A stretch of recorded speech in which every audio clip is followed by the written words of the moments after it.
what I'm about to say sounds hyperbolic because we always say it. I feel like every couple of years. But I'm pretty sure now we have finally found a contender for the greatest animated fight I've ever seen.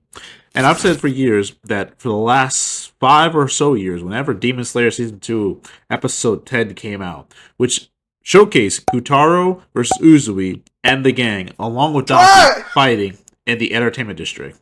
And to me, to this day, that's still the greatest animated fight I've ever seen.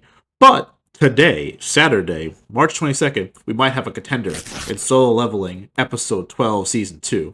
Let's get into it.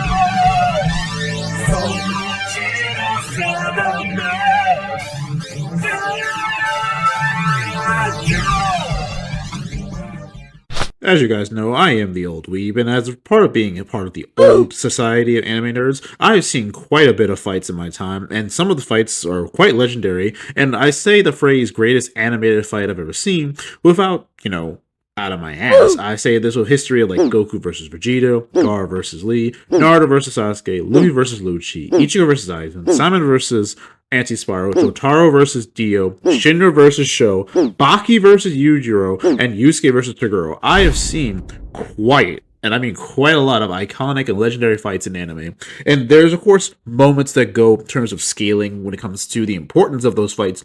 But what I'm talking about is purely animation. And when it comes to animation quality, I think nothing beats these two fights, and you could argue which one's better.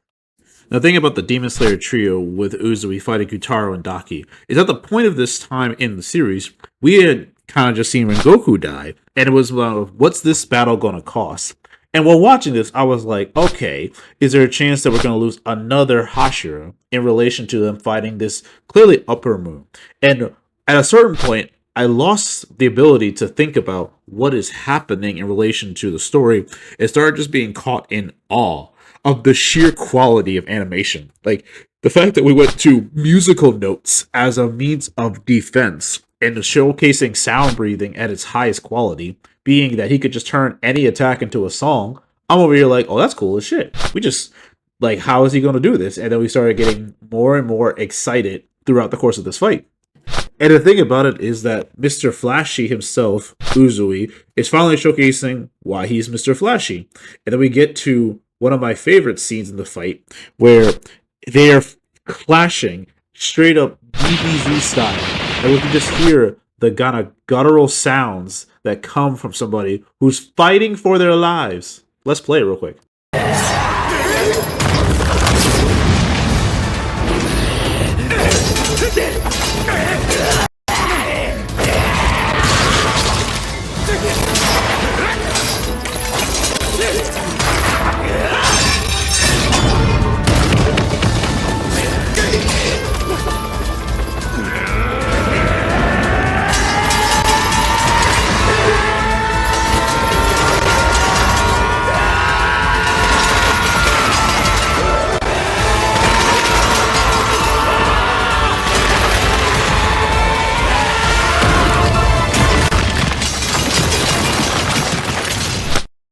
After that point, it was just like, okay, what's going to happen next? I'm here and my buddy at the time we were living together. We're just in awe of watching. What the heck is going on? Where's all this from earlier? And, Tanjiro being Tanjiro, being the main character, is trying his best just to kind of stay involved. And again, the entire time, it's watching it go back and forth clashing, and it's just like a sense of urgency. And Uzui getting cut in the eye, being like, I don't care. It's time to kill this guy.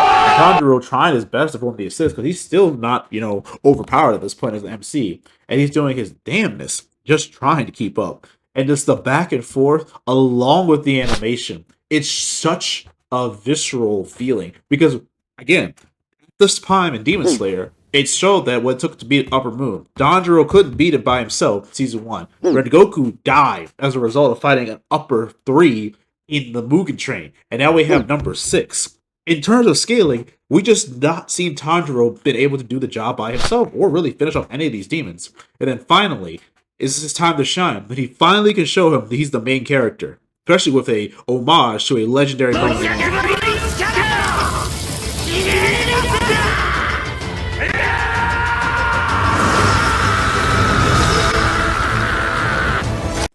And then we move back to Zenitsu with his unconscious self carrying on the other side of support while trying to 1v1 Daki, but he just can't do it right now. Which means why best character in the show had to pull up and save his ass too, leading to another legendary moment in this fight where we're just like on the edge of our seats waiting to see what's going to happen to these two. Can these two finally do it?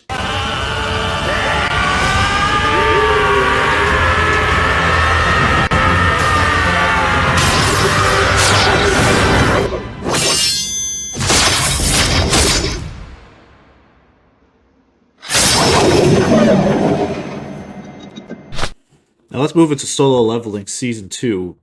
The Ant King Beru faces Sun Jinwoo. And this is a fight we all anticipated once the start of Jeju Island, especially those who read the manga. I am not one of those people, one of my buddies is. And he was telling me that this fight was going to blow my mind. And I was thinking, okay, the fight with Icarus in Season 1 was pretty solid. But it felt like Jinwoo kind of pulled that one out of his ass. And then this fight, it's like, no one can do anything to this Black Ant. He literally just showed up and started whooping everyone's ass who was supposed to be an S rank. And here comes Sun Jinwoo in no armor, no gear, just the fit, and starts just straight up boxing with this ant who's been zooming around, taking people's heads off left and right. And they start doing basically kind of like the knife fight thing, if you've seen the scene in Baki in Season 2. And he's just like, all right, left, right, and they go back and forth exchanging punches, and I'm like, okay, he really is strong, like physically strong, because the whole thing about Sun Jinwoo is that he's a mage, right? He shouldn't be able to just box with people, but this is anime. Nothing has to make a lot of sense.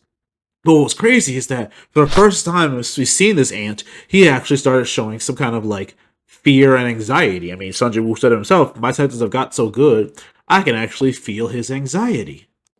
Well, I think one of the coolest things about this fight sequence so far, not even just the fact of how this is being animated, but the way they, again, in this show specifically, they show aura. And that's been kind of the word of the month since this show kind of dropped Season 2. Everyone's been throwing around the word aura, or aura farming, and what Sun Jinwoo kind of does on a daily basis.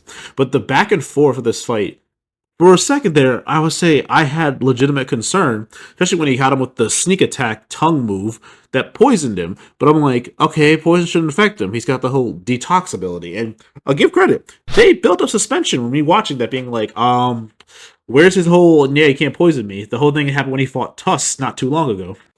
I love the way that the audience of the show is basically the other S rank just watching this, again, dude in no armor, regular fit, boxing with this dude who has them literally shitting bricks. And then he starts putting him on the defensive as that toxic sneak attack didn't work at all. Because again, this is Sun Jinwoo who we're talking about. Bro is always prepared. And then we get what I did not see coming was this crazy transformation of the ant who was already a problem.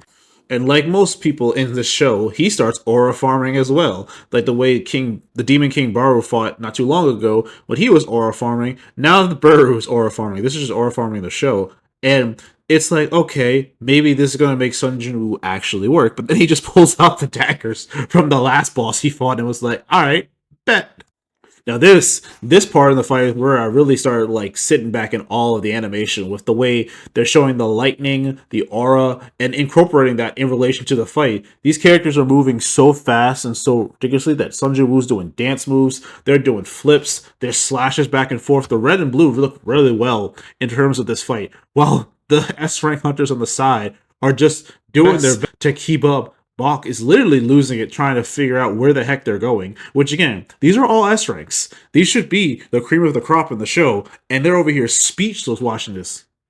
That little parkour battle left and right against the sand falling and them jumping on falling debris while it's still falling was also badass. And Biru over there still trying to figure out how is he so good.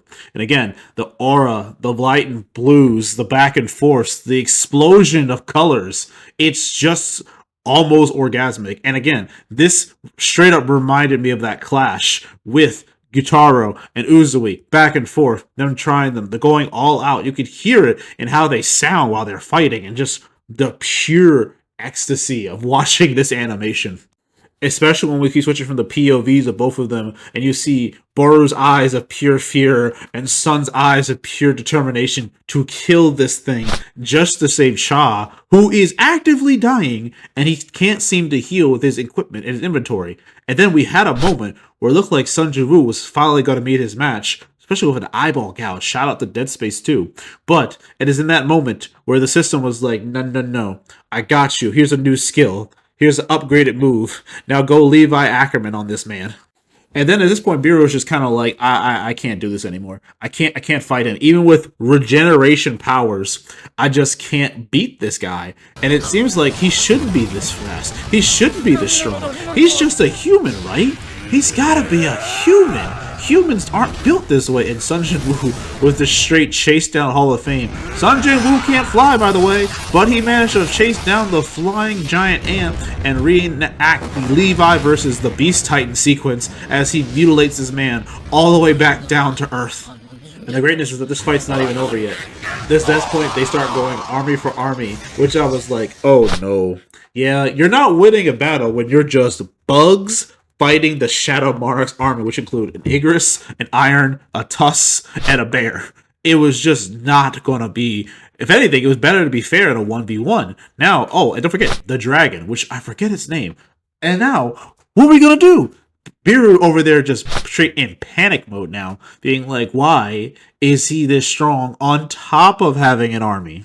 And then the mental breakdown, which just become kind of a common trope lately in certain anime villains, which brought up, feelings of Yuji versus Mahito, where we have the main character who's going to this villain who's been terrorizing the verse for the last couple episodes in this arc, just mean mugging him and basically telling him to submit and saying no matter how far you run, how fast you think you are, I will find you. I will get you and I will kill you again and again and again. And just watching Sun Jin kind of torture this man by not only mage handing him, but just standing there being like, recognize me as your king, for you were a king and now you've been dethroned.